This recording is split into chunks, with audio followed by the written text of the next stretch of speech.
Hi, I'm the History Guy. I have a degree in history and I love history, and if you love history too, this is the channel for you.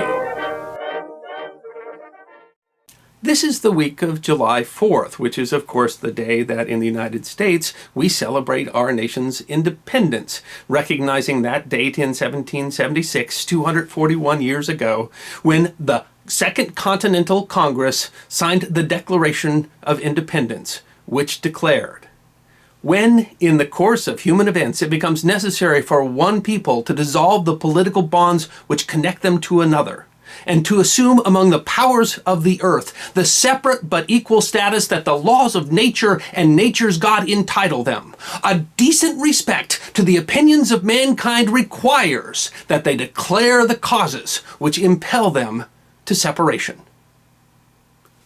But the Declaration of Independence was not the beginning, and most certainly not the fulfillment, of the dream of an independent America. As the history guy, I humbly submit some other dates which could lay claim to the title Independence Day. Dates which deserve to be remembered. Between 1754 and 1763, Britain and her colonies fought a frontier war that was called the French and Indian War. And while Britain eventually prevailed over the French, it was left with a lot of debt from the war, and it tried to pay for some of those debts by taxing the American colonies.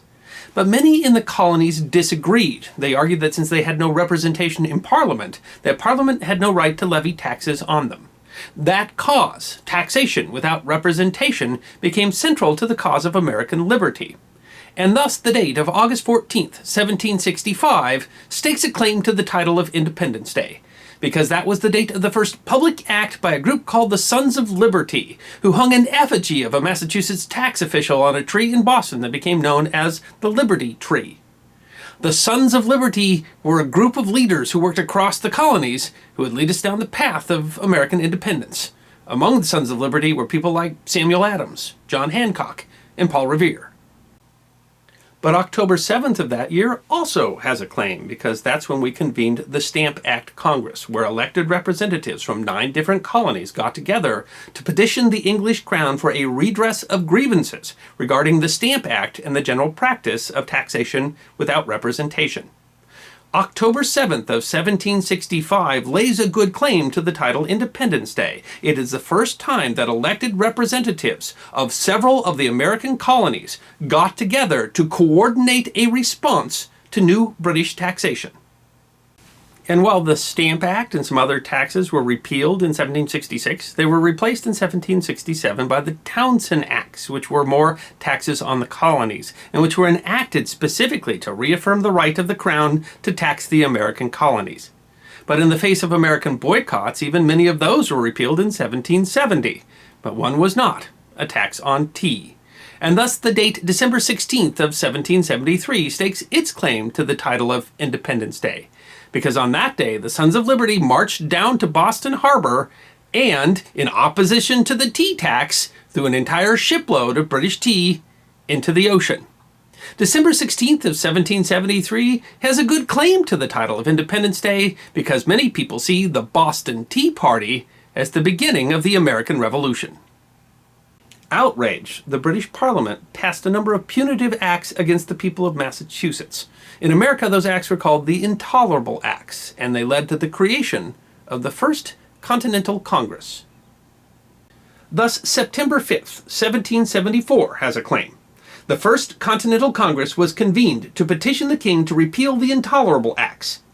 While the First Continental Congress did not call for independence, it created the conditions under which independence would be demanded, and it called for the states to raise the militias that would eventually fight the American Revolution, which gives claim to the date of April 18th, 1775. On that day, British troops tried to disarm one of those militias, leading to the first shots of the American Revolution at the battles of Lexington and Concord. Surely the shot heard around the world has a claim to the title of Independence Day. As does May 10th of that year, when the failure to repeal the Intolerable Acts resulted in the convening of the Second Continental Congress. The convening of the Continental Congress that organized and paid for the American Revolution certainly has some claim to the title of Independence Day. as does July 2nd of 1776, when that Congress voted in support of the Lee Resolution, officially voting to declare independence from England. That's right, Congress had already declared independence from Britain 2 days before July 4th. On July 4th, they signed the document explaining why. But declaring independence and achieving independence are two very different things. And so November 16th, 1776 has a claim, because that is the day that the Dutch port of St. Eustatius fired a salute to the ship Andrew Doria as it entered the harbor. As the Andrew Doria was flying the flag of the Continental Congress, that was the first foreign recognition of the United States. But that was not formal diplomatic recognition. That, it seems, required a victory that would prove that the colonists could win their war against the British. And thus, October 17th of 1777 has a claim, because that is the day that the British Army under General John Burgoyne surrendered to the American Army under General Horatio Gates, ending the British campaign to control the Hudson River Valley. That was the first large victory that allowed official recognition and support in Europe, key to winning the war. And that makes a claim for the date of March 13th, 1778, because the French, encouraged by Gates' victory at Saratoga, made the first truly official recognition of the United States, with a treaty of recognition and an exchange of ambassadors, and even more importantly, military support for the American Revolution. Which then supports the claim of the date of October 19th, 1781 as Independence Day, because that was the day that French support was key to forcing the surrender of the army under Charles Cornwallis at Yorktown Peninsula in Virginia. This was the turning point that convinced Parliament that fighting the war was too expensive. British military activity was curtailed thereafter.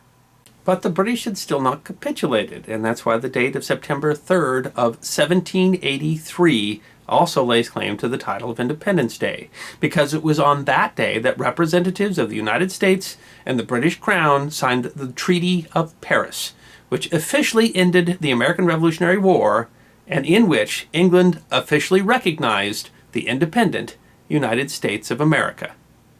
But there were still British troops occupying the United States, and so November 25th of 1783 has a claim to the title of Independence Day. Called Evacuation Day, that was the day that the last British troops left New York City, ending the British occupation of the United States.